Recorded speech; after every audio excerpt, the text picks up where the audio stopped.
El mensaje del tercer ángel número 15. Del pastor A.T. Jones. Impreso en el Boletín Diario de la Conferencia General, 23 de febrero de 1893, pp 358 a 364. Esta noche comenzaremos donde terminamos la pasada tarde, y con la intención de estudiar el tema tal como lo expone la Biblia.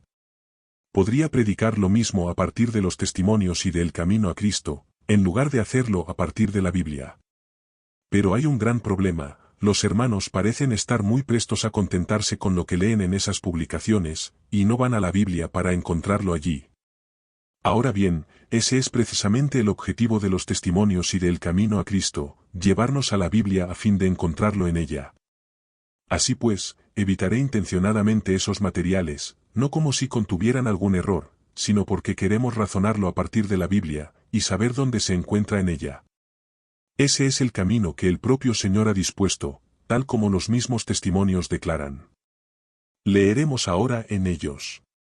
La palabra de Dios basta para iluminar la mente más oscurecida, y puede ser comprendida por los que tienen deseos de comprenderla. Pero no obstante todo eso, algunos que profesan estudiar la palabra de Dios se encuentran en oposición directa a sus más claras enseñanzas. Entonces, para dejar a hombres y mujeres sin excusa, Dios da testimonios claros y señalados, a fin de hacerlos volver a la palabra que no han seguido. La palabra de Dios abunda en principios generales para la formación de hábitos correctos de vida, y los testimonios, generales y personales, han sido calculados para atraer la atención más especialmente a esos principios. No estáis familiarizados con las Escrituras. Si os hubieseis dedicado a estudiar la palabra de Dios, con un deseo de alcanzar la norma de la Biblia y la perfección cristiana, no habríais necesitado los testimonios. Es porque habéis descuidado el familiarizaros con el libro inspirado de Dios, por lo que Él ha tratado de alcanzaros mediante testimonios sencillos y directos, llamando vuestra atención a las palabras de la inspiración que habéis descuidado de obedecer. No son sacadas a relucir verdades adicionales, sino que Dios ha simplificado por medio de los testimonios las grandes verdades ya dadas, y en la forma de su elección, las ha presentado a la gente, para despertar e impresionar su mente con ellas, a fin de que todos queden sin excusa.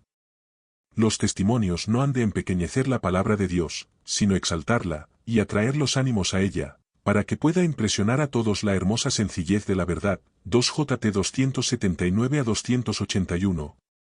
Hay otra razón importante por la que queremos referirnos a la Biblia y ver las cosas a partir de ella.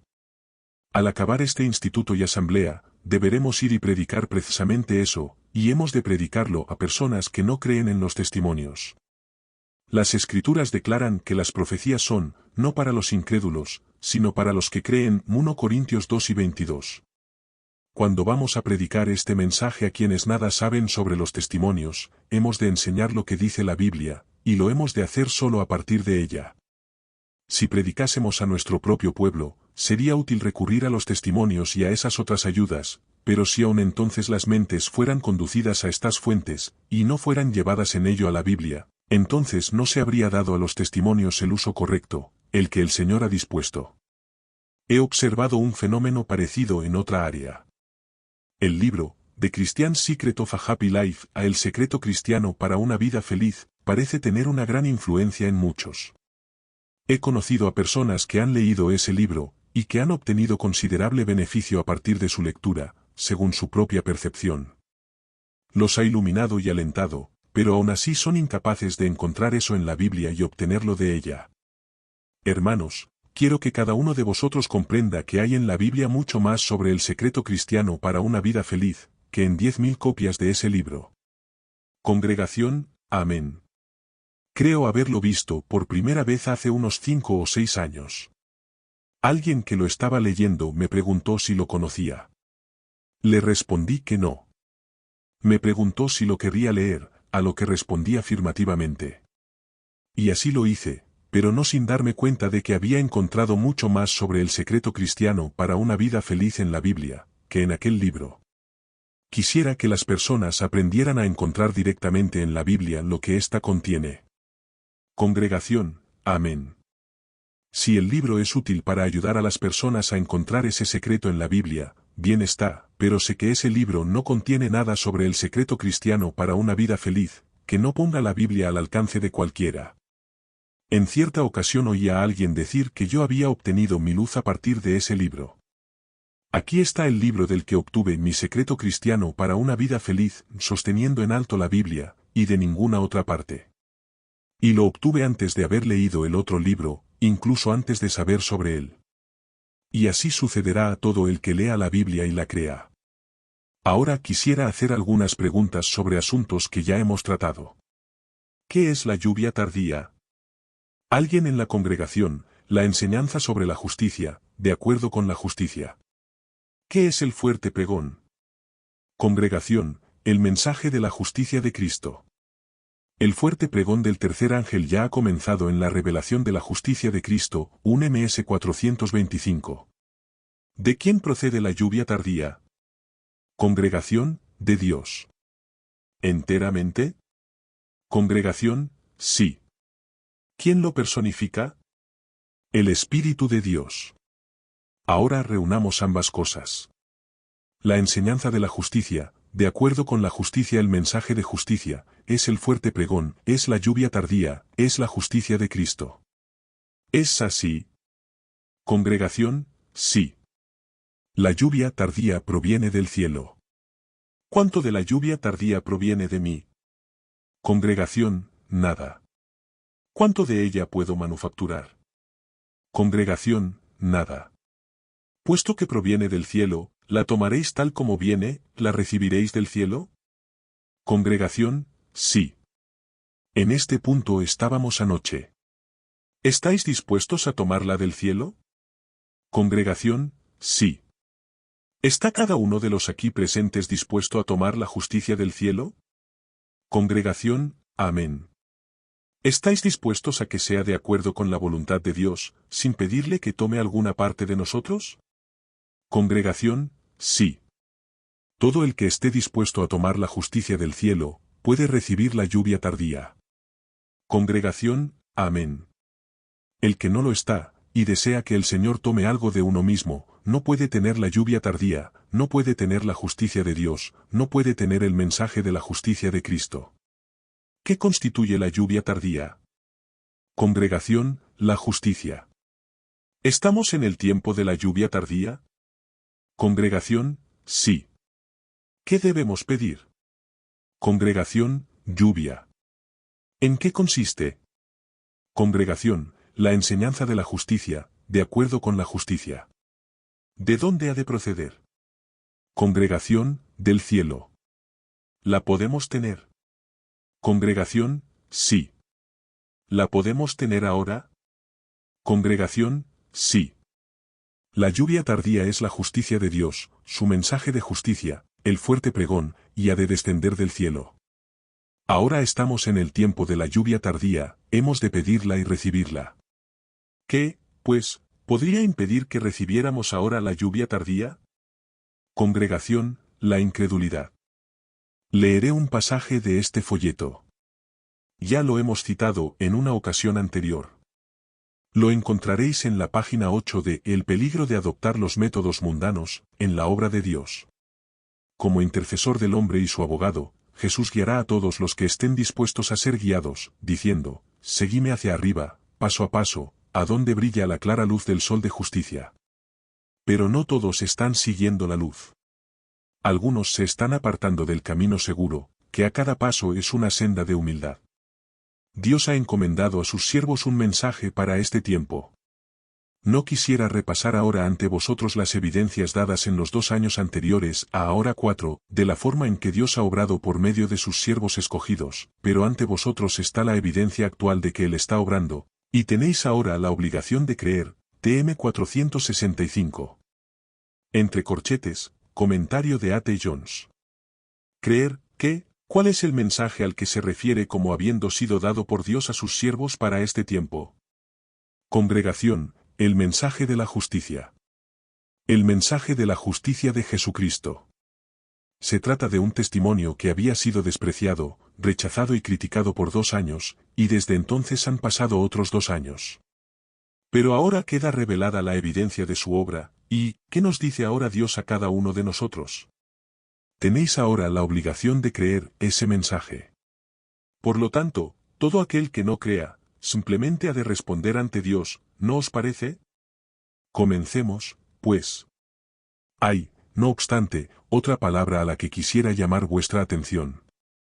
Recordaréis que leímos Isaías 59, 6 en la pasada reunión. Trata de los que están procurando cubrirse a sí mismos con sus obras. En el versículo 4 leemos, no hay quien clame por la justicia. Después de la reunión, el hermano Starr me llamó la atención a ese versículo, en su traducción al alemán, que viene a ser, nadie predicó la justicia. En las diversas traducciones existentes consultadas, la idea es que nadie procura o busca la justicia. Bien, ¿no es eso lo que está diciendo el Señor? Están procurando cubrirse a sí mismos con sus obras, y eso no es en absoluto justicia. La última frase del capítulo 54 de Isaías, dice, esta es la heredad de los siervos de Jehová, y su justicia de por mí, dice Jehová, ¿de dónde procede su justicia? Por lo tanto, de ellos mismos. Congregación, del Señor, ¿procede de sus obras? No, su justicia de por mí, dice Jehová, ¿qué decimos a eso? Congregación, amén. Por lo tanto, todo aquel que espere o busque cualquier justicia que no proceda de Dios, ¿en qué condición se encuentra? Una voz en el auditorio, cubierto con trapos de inmundicia. Lo que implica que está absolutamente desprovisto de justicia. Aquellos que pretenden obtenerla de sus propias obras, ¿la tendrán? ¿Proviene eso de Dios? Congregación, no. La única forma en la que Dios puede estar en nuestras obras, es teniéndolo a Él y a su justicia desde el principio, y la única base de nuestra esperanza se encuentra en la justicia de Cristo que nos es imputada, y en la que nos trae el Espíritu Santo. Esto nos lleva exactamente al punto en el que terminó el hermano Prescott. Podéis ver que es Cristo en nosotros, su presencia viviente, la que obra justicia por medio del Espíritu Santo. Eso es lo que trae el Espíritu Santo, el derramamiento de la lluvia tardía. Veis que no podemos estudiar ninguna otra cosa. Ese es ahora el mensaje para nosotros, ¿lo recibiremos? Cuando recibimos el mensaje, ¿qué recibimos? Congregación, a Cristo. Cuando recibimos a Cristo, ¿qué tenemos? Congregación, el Espíritu Santo, la lluvia tardía. Después lo veremos en mayor amplitud. Ahora otra cosa, hermanos. No quiero que demoréis su recepción hasta el final de la reunión. No tenéis por qué demorarlo. Lo que quiere el Señor de mí y de vosotros es que vengamos aquí cada noche, y que lo recibamos exactamente tal como Él lo da. Exactamente tal como Él lo dice. Abrís vuestra mente y corazón al Señor, y le decís, Señor, es así. Congregación, amén. No esperéis hasta salir de este lugar. Bien, dice alguien, ¿se espera que nos sentemos aquí y que recibamos todo lo que se nos dice, sin preguntar para nada? No. No es ese el sentido. Pero nos hemos de sentar y tener una medida tal del Espíritu de Dios como para que veamos lo que Él da mediante esa palabra que es la verdad, y para que la tomemos entonces porque es la verdad de Dios. Congregación, amén. Hermano de C. Babcock, hermano Jones, lea por favor Job 29, 23. Hermano Jones, muy al punto, me esperaban como a la lluvia, abrían su boca como a la lluvia tardía, ¿qué haremos? ¿Qué desea el Señor que hagamos? Que esperemos su espíritu como la lluvia. Abrid vuestra mente, esperad como para la lluvia tardía, ¿qué dijo el Señor mediante David? Abre tu boca y yo la llenaré, Sal 81, 10. Nuestra actitud, al estar aquí sentados, ha de ser como la de los pajarillos que abren sus picos para recibir la comida. Ya sabéis cómo hacen los pollitos, se diría que hay más pico que animal. Eso es lo que el Señor quiere que hagamos. ¿No podremos confiar en Dios, a fin de que nos dé lo que Él desea darnos? Hay una pregunta que os quiero hacer, en relación con lo dicho, cuando llegamos a un lugar como este, en donde cientos de personas están buscando al Señor, buscando el camino a Sión, con nuestros rostros vueltos hacia arriba, necesitamos albergar sospechas y fruncir el ceño al Señor, como si no nos atreviéramos a confiar en Él, en cuanto a aquello que Él nos daría, ¿hay sinceridad en esa actitud? Congregación, no, ¿es correcta? Congregación, no. Creo en el Señor y confío en que cuando venimos en unidad, con corazones que le buscan, todo aquel que le abra el corazón, no recibirá otra cosa que no sea lo que Dios da. Y aquel que acude a un lugar como este albergando sospechas y recelos, con una disposición a desconfiar del Señor, no lo está tratando como se debe tratar al Señor, sino de la precisa manera en que debiera tratarse al diablo, ¿no os parece? Hermanos, tratemos al Señor con sinceridad, seamos francos con Él, y Él lo será con nosotros. Limpio te mostrarás con el limpio y severo serás para con el tramposo, Salmos 6 y 26. No necesitamos venir a esta casa con una partícula de desconfianza en cuanto a si Dios nos dará fielmente las cosas. Ciertamente lo hará, esperaré que lo haga, y haciendo así voy a recibir abundantes bendiciones, sin sombra de duda. Ahora leemos en Romanos 5 y 17, si por la transgresión de uno solo reinó la muerte, mucho más reinarán en vida por uno solo, Jesucristo, los que reciben la abundancia de la gracia y el don de la justicia. ¿Cómo presenta ese versículo a la justicia? Congregación, como un don. Su justicia de por mí, dice Jehová. Se trata del don de la justicia, cómo nos viene, por lo tanto, la justicia. Congregación, como un don. Relacionad ahora ambas cosas, su justicia de por mí, dice Jehová, y el hecho de que la justicia es un don. ¿Quién recibe la justicia? ¿Qué recibe en ello? Congregación, un don. ¿Quién lo recibe como el don que es? ¿Qué recibe? Congregación, la justicia. ¿Cómo la recibe? Según la idea de Dios sobre la justicia. ¿Nos daría el Señor acaso algo que no fuera rectitud, según su propia mente? ¿Comprendéis el punto? El que no recibe la justicia de Dios como un don gratuito de Dios, ¿tendrá acaso la justicia? Congregación, no. No la puede obtener de otro modo, puesto que es un don, y que es de Dios. Procede de Dios como el precioso don que es. Siendo de Dios y siendo que Él la da a su propia manera, como su don, lo que se espera es que yo la reciba según la manera que Dios ha dispuesto. Dios da lo que es suyo, y lo da de la forma en que Él dispone, según su propia mente. Entonces se trata del artículo genuino, de la justicia de Dios. ¿Podéis ver con claridad que no puede haber ahí ni una sola hebra de invención humana? No podemos intervenir ahí para nada. Podéis comprender cuán amplia provisión ha hecho el Señor, a fin de que podamos poseer la perfecta vestidura que Él mismo ha tejido y que es la propia justicia de Dios, justicia que nos hará completos ahora, en el tiempo de las plagas, en cualquier otro tiempo y por la eternidad. Hermanos, me alegro de que sea así. Nada podría alegrarme más que eso. No hace mucho tiempo me dijo una hermana que en época anterior a estos últimos 4 años había estado lamentándose por su estado, y se había estado preguntando si llegaría alguna vez el momento en el que el Señor regresara, si es que tenía que esperar hasta que su pueblo estuviera preparado para encontrarse con Él. Me dijo que a pesar de haber puesto el mayor empeño y creía haberse esforzado como nadie en el mundo, no estaba progresando al ritmo requerido para que el Señor pudiera regresar en un tiempo razonable de la forma que fuera, y que le era imposible imaginar cómo habría de darse el regreso del Señor. Eso la había preocupado, no obstante me dijo que cuando los que regresaron de Minneapolis afirmaron, la justicia del Señor es un don, podemos tener la justicia del Señor como un don, y podemos tenerla ahora, eso me llenó de gozo, me trajo luz, porque ahora veía que el Señor podría regresar muy pronto.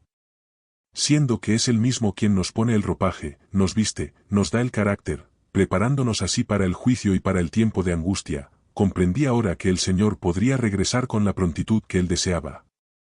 Y añadió la hermana, eso me trajo la felicidad, y he sido siempre feliz desde entonces.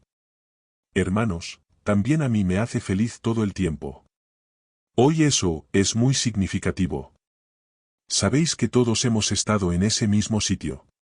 Sabéis que hubo un tiempo en el que nos sentamos y clamamos por no ser capaces de hacer el bien requerido según nuestra propia estimación sobre la práctica del bien, y mientras que por un lado esperábamos el pronto regreso del Señor, por otro lado temíamos que fuera demasiado pronto, ¿cómo íbamos a llegar a estar preparados alguna vez? Gracias al Señor porque Él puede prepararnos. Congregación, amén. Él mismo proporciona las vestiduras de boda. El director del festejo proveía siempre las vestiduras de boda. El Señor es ahora el director de la cena de bodas, y va a regresar muy pronto. Nos dice, aquí está la vestidura que os calificará para ocupar ese lugar. Algunos no podrán asistir a esa fiesta, por no ir provistos de las vestiduras de boda, Pero el Señor las ofrece ahora a todos como un don gratuito, por lo tanto, ¿de quién será la culpa si alguien no las lleva? Antes de avanzar, dejemos clara una cosa. ¿Creéis en toda sinceridad que Dios quiere decir lo que dice? Congregación, sí. Siendo así, cuando vosotros y yo leemos lo que dice, de la precisa forma en que lo dice en la Biblia, ¿os parece que es un sano proceder el ir a la caza de alguna otra parte de la Biblia, por si contradijera lo que leímos primeramente? ¿Os parece que el Señor es capaz de expresarnos su propio relato, a su propia manera, sin contradecirse a sí mismo? Congregación, sí. Bastante tiempo hemos perdido ya en las dudas. Así, no es mi propósito armonizar los textos de la Escritura, en los estudios que habré de presentar aquí en este instituto. Estoy persuadido de que el Señor se ha expresado con llaneza y exactitud. No pienso que necesite para nada mi ayuda. Al contrario, soy yo quien necesita su ayuda, para que me permita ver que no hay absolutamente contradicción alguna. Y pienso que si a mí me parece que las hay, es porque necesito más de su espíritu, a fin de que comprenda que no hay ni una sola contradicción. Más bien que procurar armonizar la supuesta contradicción, reconoceré que el Señor lo sabe todo sobre eso, y esperaré hasta que el Señor me conceda amplitud de mente para que pueda ver que no hay ahí contradicción alguna. Así, lo que quiero aquí que quede decidido ahora y por siempre, es que cuando leéis algo en la Biblia, eso quiere decir exactamente lo que dice, y no tenéis necesidad de ir a la caza de algo en la Biblia, que constituya el reverso de la moneda. No hay reverso. Solo hay una cara. Bien, ¿cómo va a explicar cada pasaje en la Biblia, al ser requerido por alguien? Ahí está el problema. Muchos salen a predicar el Evangelio considerando que si no son capaces de explicar todo lo que la gente pueda preguntarles, eso va a significar un gran descrédito para su ministerio. No es así. Será bueno que reconozcamos que hay en la Biblia cosas que aún no hemos comprendido plenamente. En 2 Timoteo 2:7 está reflejado lo que el Señor pide de vosotros y de mí, y es la clave de todo estudio de la Biblia. Son las directrices de Dios para el estudio de la Biblia. Considera lo que digo, y el Señor te dé entendimiento en todo. Lo único que nos amonesta a considerar, es lo que el Señor dice, y si hubiéramos de considerarlo durante 10, 20 o 30 años a fin de descubrir lo que dice, ese no sería ciertamente tiempo perdido, valdría la pena esperar todo ese tiempo. No tenemos ninguna razón para resultar chasqueados. Tened presente que cuanto más tiempo os lleve considerar un texto a fin de saber lo que encierra, de tanto más valor será una vez que lo hayáis descubierto. Por lo tanto, no hay ahí lugar para el desánimo. Así, no puedo medir sus profundidades, pero puedo alegrarme de que sea tan profundo que una vez descubierto pueda alegrar cada día de mi vida. Todo cuanto hemos de hacer en estas lecciones es considerar lo que el Señor dice, y depender de Él para que nos proporcione la comprensión de lo que Él dice. Eso es todo. Es todo cuanto puedo hacer, y todo el que así proceda, obtendrá más de ello que aquel que no considera lo que afirma su palabra. Su justicia de por mí, dice Jehová. Eso es lo que afirma. Se trata del don de la justicia. ¿Cómo recibimos un don? De por mí, dice Jehová. Es su don gratuito. ¿Cómo lo da? Congregación, por la fe. Efectivamente. Tengamos presente la definición de fe que ya estudiamos, no se trata de una creencia satánica, eso no es fe en absoluto. La sumisión de la voluntad a Dios, la entrega del corazón, fijar en él nuestros afectos, eso es fe. Esa es la noción de Dios sobre la fe.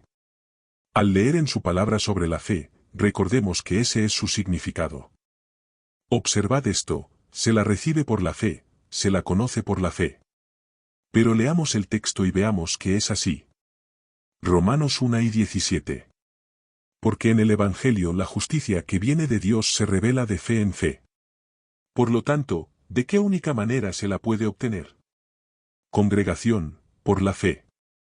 No, de fe en obras, sino de fe en fe. Ahora bien, ¿qué es fe? Es la sumisión de la voluntad al Señor, la entrega del corazón a Él, es fijar en Él nuestros afectos. Se trata de entregar el yo, y tomar como un hecho lo que Dios dice.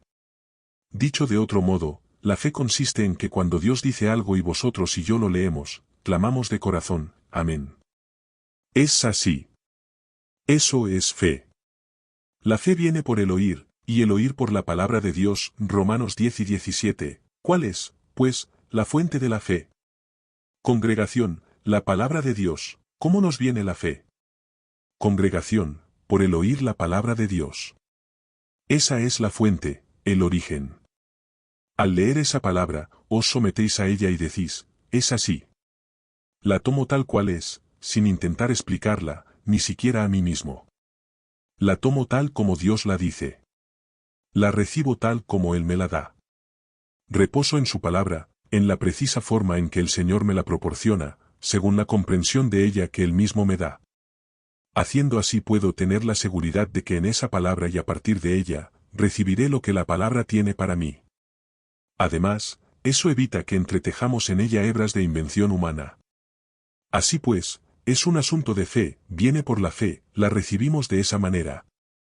Por lo tanto, es evidente que aquel que no comprende, el que comienza a cuestionar la justicia por la sola fe, en realidad es porque no ha sometido su alma a Dios, porque no le ha entregado su corazón, ni ha fijado en él sus afectos. Ese es su problema. Todo problema que alguien pueda tener en este mundo a propósito de la justificación por la fe, radica en el corazón, en la negativa a someterse a Dios. Se trata de la mente carnal. Tal como leímos la otra noche, la mente carnal es incapaz de comprenderla y de conocerla. Ahora leamos en Romanos 3, comenzando en el versículo 20, por las obras de la ley ningún ser humano será justificado delante de él. Justificado, significa hecho justo. Allí donde leáis justificado, lo podéis sustituir por hecho justo, sin que cambie el significado. Ya que por medio de la ley es el conocimiento del pecado.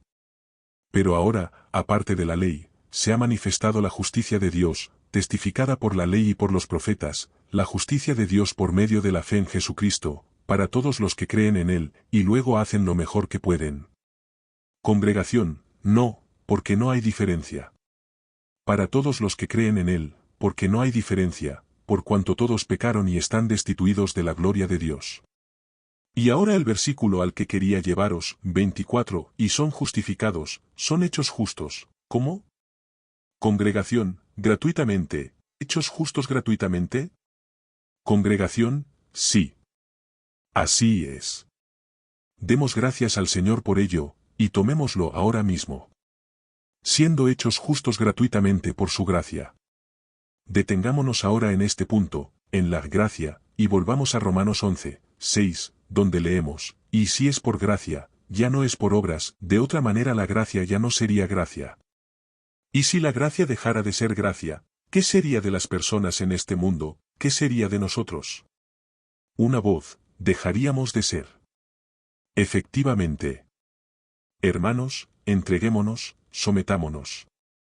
Y si es por obras, ya no es gracia, de otra manera la obra ya no sería obra. Dado que no es por obras, las obras del hombre quedan reducidas a la nada. ¿Comprendéis cuál es la situación del que confía en las obras?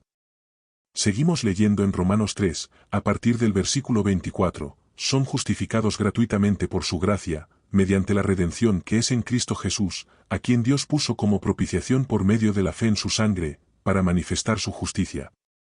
¿Qué justicia? Congregación, la justicia de Dios. ¿A quién ha establecido Dios para declararla? Congregación, a Cristo. Así es. A causa de haber pasado por alto, en su paciencia, los pecados pasados, con miras a manifestar en este tiempo. ¿Cuándo es este tiempo?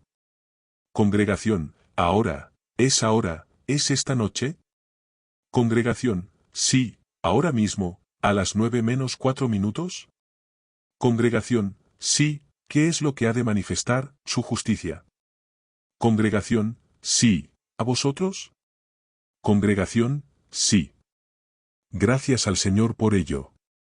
A causa de haber pasado por alto, en su paciencia, los pecados pasados, con miras a manifestar en este tiempo, ahora, su justicia, ¿saldréis de esta reunión habiéndoos dado cuenta de ello? Si alguno saliera de este lugar sin eso, ¿cuál podría ser la única causa? Una voz, la incredulidad. ¿Quién sería el responsable? Una voz, la propia persona. Que no suceda a nadie. El Señor quiere que recibamos la lluvia tardía. Después de haberla pedido, ¿acaso no la querremos recibir, debido a que no viene exactamente de la forma en que esperábamos que vendría? No es el cometido de nadie el decidir cómo ha de venir. Es el Señor quien la da, y a nosotros toca discernir que es así. Con miras a manifestar en este tiempo su justicia, a fin de que Él sea el justo. No se altera la justicia del Señor. Eso no va a entramparle, no lo va a degradar. A fin de que Él sea el justo y el que justifica al que es de la fe de Jesús. Y cuando es Dios quien justifica, ¿podrá alguien en el mundo condenar? Dios justifica, es poderoso para hacerlo, lo ha establecido así, de forma que puede ser justo todo el tiempo, mientras justifica. Permitámosle, pues, que lo lleve a cabo a su modo. La ley de Dios queda satisfecha. Gocémonos en ello. Congregación, amén. Os puedo asegurar que sentí deleite al ver que el Señor resulta justificado al proceder así, y que la ley queda satisfecha. Seguimos leyendo, ¿dónde, pues, está la jactancia? Queda excluida, ¿por qué ley? ¿Por la de las obras? No, por la ley de la fe. Concluimos, pues, que el hombre es justificado, hecho justo, por la fe, sin las obras de la ley. ¿Os parece esa una conclusión correcta? Congregación, sí. ¿Quién hace esa conclusión? ¿A quién pertenece? Congregación, a Dios. Aceptémosla tal como Él la da, ¿os hará alguien discutirle? ¿Qué, pues, diremos que halló Abraham, nuestro padre según la carne?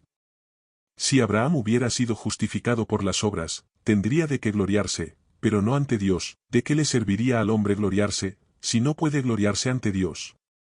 Necesitamos algo en que gloriarnos, cuando el cielo se repliegue como un pergamino que se enrolla, y el rostro de Dios brille sobre los corazones de los hombres. Queremos tener algo en que gloriarnos, precisamente entonces. Dios nos lo da, su propia justicia. En ella podemos ciertamente gloriarnos. ¿Qué dice la Escritura? Creyó Abraham a Dios y le fue contado por justicia. ¿Qué nos dice eso? ¿Qué hizo Abraham? Congregación, creyó. ¿Cómo llamamos a eso? Congregación, fe. Su creer en Dios, ¿qué le supuso? Congregación, justicia. ¿Quién le contó su fe por justicia? Congregación, Dios. ¿Se trataba de un error? Congregación, no. Sea que lo entendamos o que no, el Señor lo hizo, y fue justo haciéndolo así. Fue perfectamente justo. Nosotros no estuvimos en su realización, no tuvimos que prepararlo, si hubiera dependido de nosotros, jamás lo habríamos logrado. Recibámoslo tal como Él nos lo da, y cuando le permitimos que obre a su propia manera, estamos en su camino, todo saldrá bien y no necesitamos temer nada. ¿Qué es lo que le fue contado a Abraham por justicia? Abraham creyó a Dios, y Dios le dijo, Abraham, eres justo. La expresión se repite 3 veces en ese corto pasaje. ¿Qué le fue contado por justicia? Su creer en Dios. Pero al que trabaja no se le cuenta el salario como un regalo, sino como deuda, pero al que no trabaja. ¿Es eso lo que dice? Dice al que no trabaja, al que no obra. Congregación, sí. Pero al que no trabaja, sino cree en aquel que justifica al impío. Nos encontramos de nuevo aquí ante el mensaje a la Odisea, miserable, pobre, ciego y desnudo. Esa es la condición de la persona a la que Dios justifica. Su fe le es contada por justicia. Al impío, su fe le es contada por justicia. ¿Acaso no es eso creer en aquel que justifica al impío? ¿Traerá eso justicia al impío? Congregación, sí. Confesando que es impío, y teniendo fe en que Dios hace justo al impío que cree. Sí, ciertamente. No puedo explicar cómo, no puedo comprenderlo. Sé que es así, y soy tan feliz porque Dios lo haya hecho así, que no me preocupa si voy a saber alguna vez cómo tiene lugar. El Señor quiere que tengamos lo que Él da. Tomémoslo. El tiempo ha llegado a su fin. Retomaremos el tema en este punto, pero no olvidéis que es lo que le fue contado a Abraham por justicia, y tampoco olvidéis que, si vosotros sois de Cristo, ciertamente descendientes de Abraham sois, Gálatas 3:29.